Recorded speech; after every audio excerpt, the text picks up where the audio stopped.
नमस्कार नेताज्यू।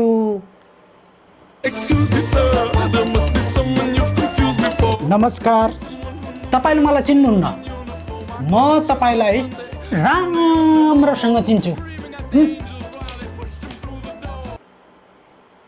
जतिखेर चुनाव थियो नि त्यतिखेर तपाईलाई जिताउनको लागि मैले धरती आकाश के गरिन, खाना खाइन, पानी खाइन। तपाईलाई जिताउनको लागि मैले के गरे। बाबुलाई त मैले चिनिन नि। ठ्याक्कै ठम्ब्याउन गाह्रो भयो। कुन क्षेत्रको होला बाबु तिमी? जिल्ला डडेलधुरा, गाउँ जोगबुढा, परशुराम नगरपालिका वार्ड नम्बर 12 को शान ढुकढुकी। जनताको कुरा नेतासम्म, नेताको कुरा जनतासम्म पुर्याउने एउटा साधारण कमन म्यान।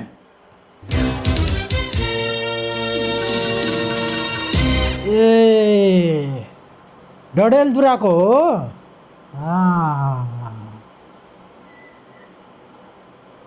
बाबुलाई के काम थियो होला मसँग? तपाईलाई एउटा कुरा याद दिलाउन आएकोमा। भोट माग्दाखेरि त कुकुरले पुच्छर हल्लाउँछ नि, हैन? पुच्छर हल्लाउँदै घर घरमा गएर जनतालाई आशा भरोसा दिलाउनु भयो। घर घरमा पानी आउँछ, घर घरमा पानी ल्याइदिन्छु। जहाँ रोड छैन त्यहाँ रोड बनाइदिन्छु। जहाँ पुल छैन त्यहाँ पुल बनाइदिन्छु।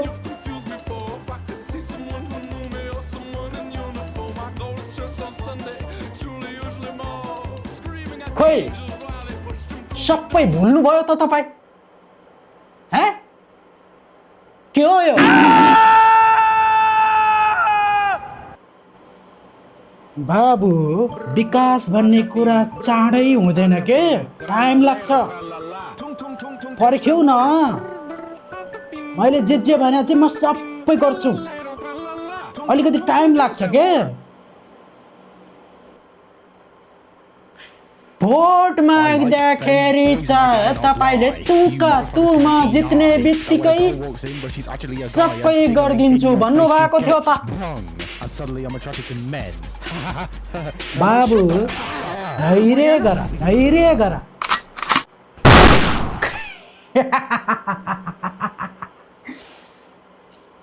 कमन म्यानको पावर तपाईलाई थाहा छैन नेताज्यू? जसरी तपाईलाई फुलको माला लगाएर यो कुर्सीसम्म पुर्यायो,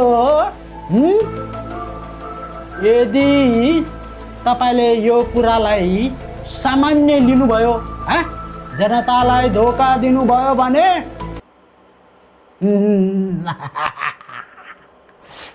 दोस्रो चोटि आउँदाखेरि चप्पलको माला लिएर बस्नेछु म। जसरी तपाईलाई फुलको माला लगाएर जिताएर यो कुर्सीसम्म पुर्यायो, यदि जनतालाई धोका दियो भने, जनताको आशा भरोसा तोड्नु भयो भने, दोस्रो चोटि आउँदाखेरि चप्पलको माला लिएर बस्नेछु म त्यहाँ। पुरा जनताले चप्पलको माला लगाएर तपाईलाई त्यहाँबाट बिदा गराउनेछ। याद गर्नुहोला, it's a power of common man. सामान्य नठान्नु। यदि दोस्रो चोटि पनि फुलको माला लगाउन चाहनुहुन्छ,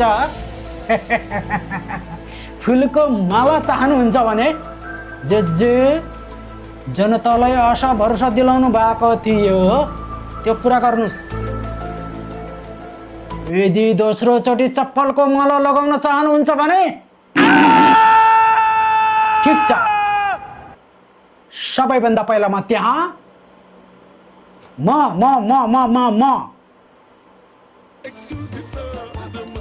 आरएम रुद्र कमन म्यान।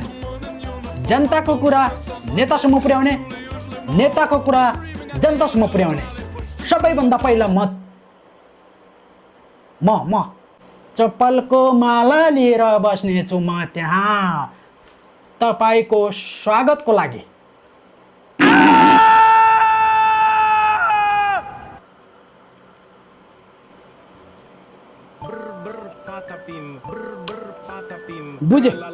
बुझे बाबुको सबै कुरा बुझेँ मैले। ढुक्क हुनुहोस्। तपाईँको क्षेत्रको विकास जसरी मैले भोट मागेको थिएँ म त्यसरी नै पुरा गर्छु। ढुक्क भएर जानुहोस्।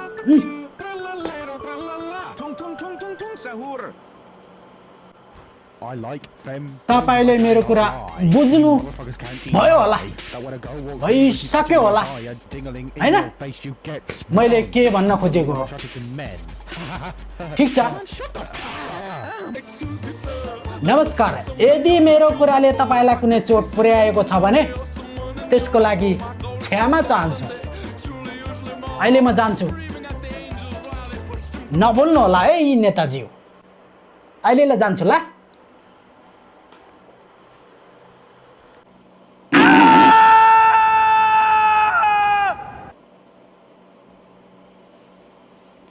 यो अनपढ गावार जनताहरूलाई के थाहा? भोट माग्दाखेरि त कुकुरको पुच्छर मात्र हल्लाउने होइन, के हल्लाइन्छ के हल्लाइन्छ। भोट त माग्नु पर्यो नि त। जब जितिन्छ त्यसपछि शेर लायन भइन्छ भन्ने कुरा थाहा हुन्छ यिनीहरूलाई। जब लायन शेर भइसकेपछि स्यालहरूलाई हेर्छ। हो त्यही स्यालहरू हो यो जनता। मलाई सिकाउँछ कहाँ के गर्नुपर्ने हो, कहाँ के गर्नुपर्ने हो।